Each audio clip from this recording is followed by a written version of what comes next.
Welcome to আর রান্নাঘর। বন্ধুরা, আজকের রেসিপি বাচ্চাদের টিফিন বলুন আর বিকেলে বড়দের টিফিন বলুন, ব্রেড পাকোড়া, তাও আবার একদম নিরামিষ। প্রথমে একটা ব্যাটার তৈরি করব। তার জন্য 1 বাটি বেসন, হাফ বাটি চালের গুঁড়ো, কালো জিরে, হাফ চামচ জিরে গুঁড়ো, হাফ চামচ কাশ্মীরি লঙ্কার গুঁড়ো আর স্বাদ মতো লবণ জাস্ট দিয়ে আর জল দিয়ে ভালো করে ব্যাটারটা মাখিয়ে রেখে দিতে হবে।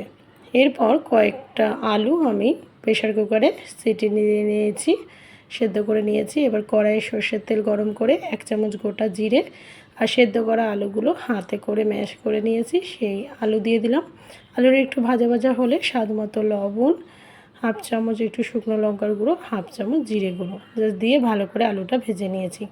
আগেই বলেছি নিরামিষ করব, সেই জন্য পেঁয়াজ রসুন কিছুই ব্যবহার করলাম না।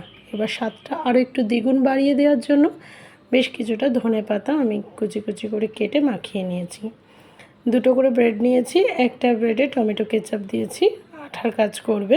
আর একটা ব্রেডে যে আলু সেদ্ধ, আলু মাখা, সেটা দিয়ে টমেটো কেচাপ দেওয়া ব্রেডটা দিয়ে আমি মুড়ে দিয়েছি।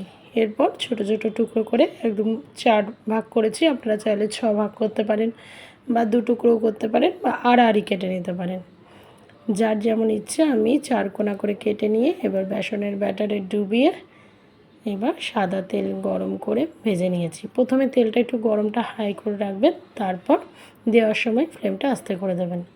এইভাবে দুপাটি লাল লাল করে ভেজে তুলে নেবেন। গরম গরম দুধ চা হোক বা লাল চা হোক আর বা টমেটো কেচাপ খুব ভালো যাবে, করে দেবেন।